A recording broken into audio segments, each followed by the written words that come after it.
Hello बच्चों, कैसे हो सभी। उम्मीद है सभी अच्छे होंगे और पढ़ाई कर रहे होंगे।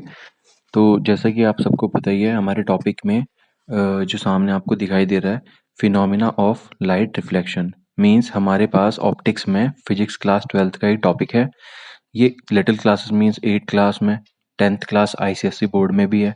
तो आप समझने की कोशिश करेंगे आज के टॉपिक को हमारे, जिसका नाम है phenomena of light reflection.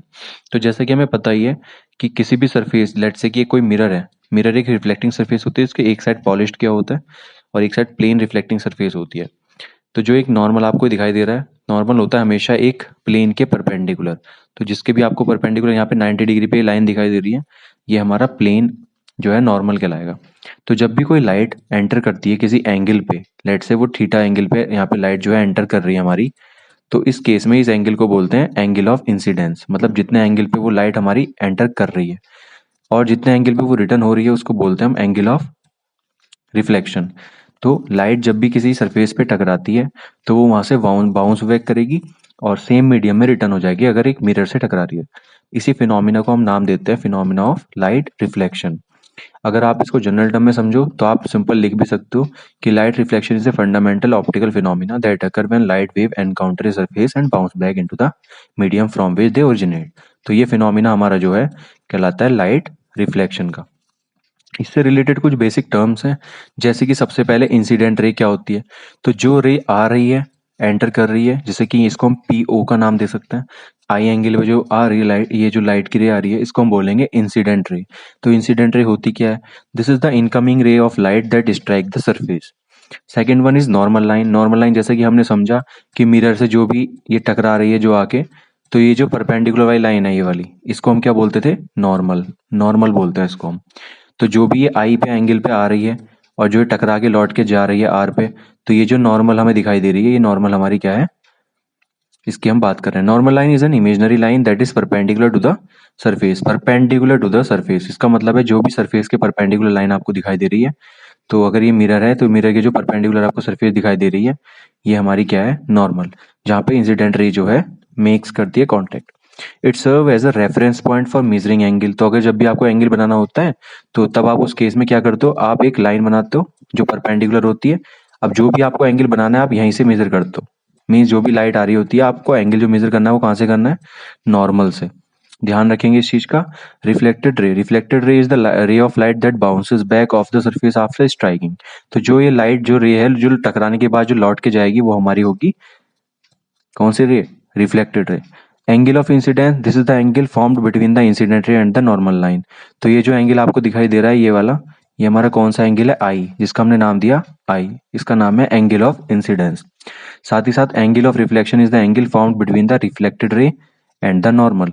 Normal के बीच में और रिफ्लेक्टेड रे के बीच में ये जो लौट रहा है, ये हमारा angle of reflection sorry, R. कुछ बेसिक फिनोमिना है।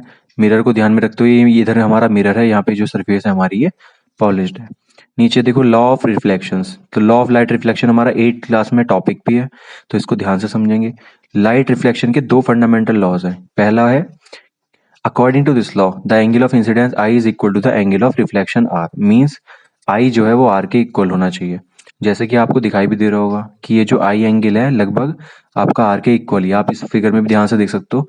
तो जो ये आई एंगल पे जो आ रहा है, यही हमारा आर एंगल है। मीन्स दोनों के दोनों एंगल क्या है हमारे इस केस में? इक्वल है। सेम सेकेंड इज कि जो ये तीनों की तीनों रेज हैं, जैसे कि इंसिडेंट रे, रिफ्लेक्टेड रे और नॉर्मल, ये तीनों के तीनों एक ही प्लेन में होंगे। प्लेन का मतलब क्या होगा यहाँ पे? प्लेन का मतलब ये है कि लेट से कि अगर मैं एक लाइन यहाँ पे ड्रॉ करता हूँ स्क्रीन पे आपके सामने, और एक मैं सामने से लाइन बनाता हूँ, इसको मान लो लेट से मैं बोलता हूँ नॉर्मल। तो अगर ये रे ऑफ लाइट यहाँ से इंसिडेंस करती है इस तरीके से, और तो लौट के भी इसी प्लेन में जा रही है, मीन्स मैं इस पूरे फिगर को ड्रॉ कर पा रहा हूँ इन द सेम प्लेन। तो इसका मतलब ये, अगर मैं इसको वाई मान लेता हूँ और ये मैं एक्स एक्सिस को मान लेता हूँ अगर लेट से, तो ये जो मेरी बोर्ड की या फिर जो मेरी स्क्रीन की सरफेस आपको दिखाई दे रही है, ये एक प्लेन पेपर पे बनाई जा सकती है।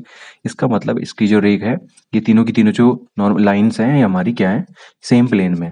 तो इसका मतलब क्या है कि दोनों लॉ यही बोलते हैं कि पहला कि आई और आर जो है रिफ्लेक्शन एंगल, वो दोनों इक्वल है। एंड सेकेंड वन कि दोनों तीनों की तीनों रेज, जो तीनों की तीनों लाइन है, ये वाली और ये वाली, तीनों की तीनों क्या है? सेम प्लेन में लाई कर रही हैं। नेक्स्ट, उसके बाद नेक्स्ट है type of light reactions, light reflections. इसका मतलब क्या है भाई? रिफ्लेक्शन जो है अलग अलग टाइप के हो सकते हैं। बेसिकली दो टाइप के हम मानते हैं, एक तो रेगुलर और एक डिफ्यूज। अब देखो दोनों में फर्क क्या है। अगर एक प्लेन मिरर है, लेट से कोई रे अगर आके टकराती है इसको, तो ये लौट के चली जाएगी। अब अगर कोई दूसरी रे भी आ रही है, ये भी लौट के चली जानी चाहिए। तो वही सेम इसमें होता क्या है, regular reflection also known as specular. Specular when light strike a smoother polished surface such as mirror. In this type of reflection the reflected rays are parallel to each other.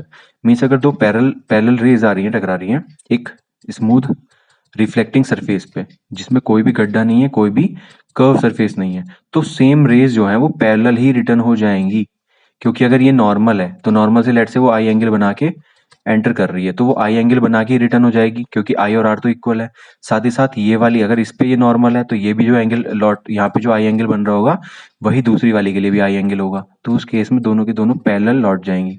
Second one is diffuse reflection. Diffuse का मतलब यह है कि आपकी जो surfaces हैं वो smoothly curve नहीं है, वो जो है थोड़ी सी इस तरीके से है, मतलब वो क्या बोल सकते हैं उसको हम, non polished objects.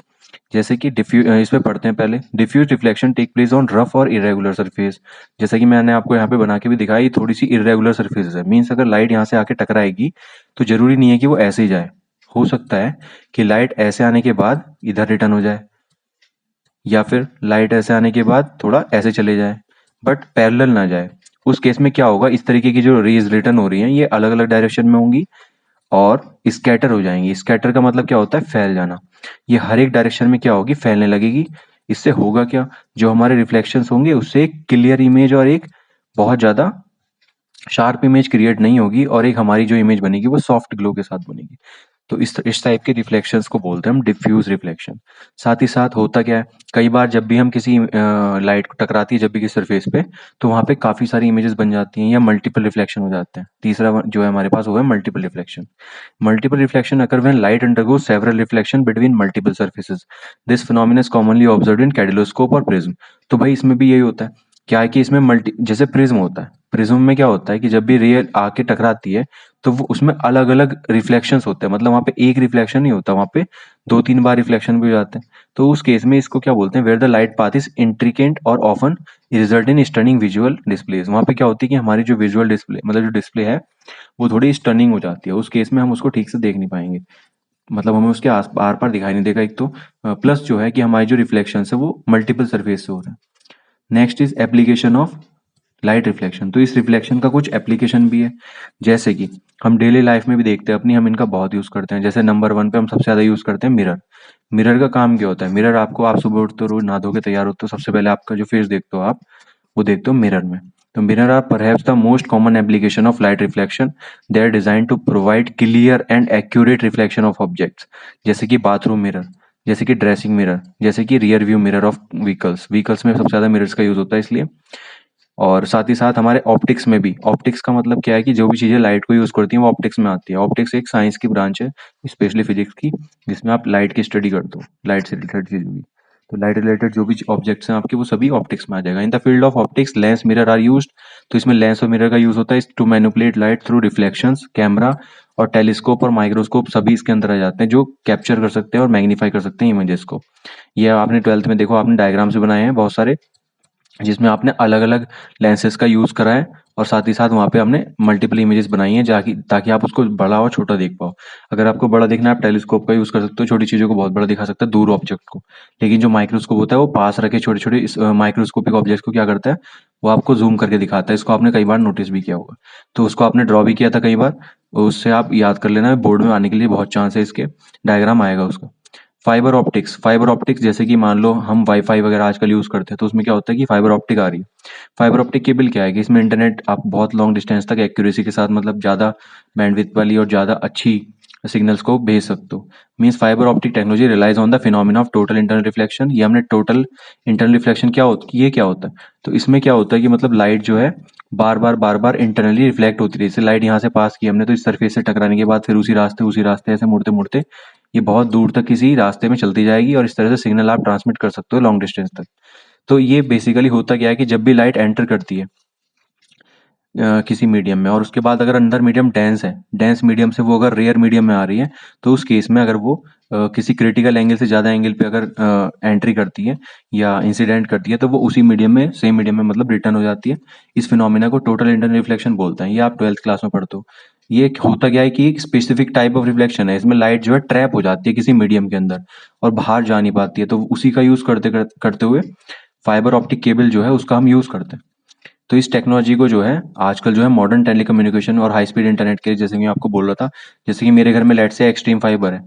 Extreme fibre क्या करता है? एक्सट्रीम फाइबर में ये होता है कि ऑप्टिक जो केबल है हमारे, उनमें सिग्नल्स भेजे जाते हैं, लाइट सिग्नल्स, जिनकी स्पीड बहुत ज़्यादा होती है। तो उस केस में वो हमारे घरों तक जो है हाई स्पीड इंटरनेट को ट्रांसफ़र कर पाते हैं और हम उसका फ़ायदा ले पाते हैं। साथ ही साथ इसके प्रैक्टिकल एक्सपेरिमेंट्स भी हैं जो आपके 12th सिलेबस में काफ़ी सारे, जिसमें कि आपने बहुत सारी चीज़ें पढ़ी हुई हैं। उसके अंदर आपने मिरर्स के बारे में, है ना, और क्रिटिकल एंगल्स के, लॉज ऑफ रिफ्लेक्शन, ये सब आप 12th सिलेबस में अच्छे से पढ़ते ही पढ़ते हो। उसके बाद इस पूरे जो हमने पढ़ा, इसका कंक्लूजन क्या है कि light reflection is a captivating phenomena that govern the behaviour of light when it encounter surfaces. It play a vital role in the various scientific and everyday applications from mirror to fibre optics. ये सब हम जो भी पढ़ रहे हैं, कहाँ पे मिलेगा आपको? ये ऑप्टिक्स में बहुत भरपूर इनका यूज़ है। तो अगर आपको और भी डिटेल में वीडियो चाहिए तो आप नीचे कमेंट कर देना, सब्सक्राइब कर देना चैनल। और जो भी आपको वीडियो अगर मान लो किसी टॉपिक पे समझ में नहीं आ रहा, तो आप उसको नीचे कमेंट जरूर कर दें। और इस वीडियो को जरूर से शेयर कर दें अपने फ्रेंड्स को, क्योंकि एग्जाम सभी के आ रहे हैं, सबको पढ़ना है। अगर किसी को कोई फिनोमिना समझ में नहीं आ रहा तो आप नीचे कमेंट बॉक्स में जाके कमेंट कर सकते हो। चैनल को सब्सक्राइब कर देना, ये रेड बटन जो आपको नीचे दिखाई दे रहा है उस पर जाके हिट कर देना और हमारे चैनल को सब्सक्राइब कर देना। थैंक्स, मिलते हैं नेक्स्ट वीडियो में। All the best for your exam.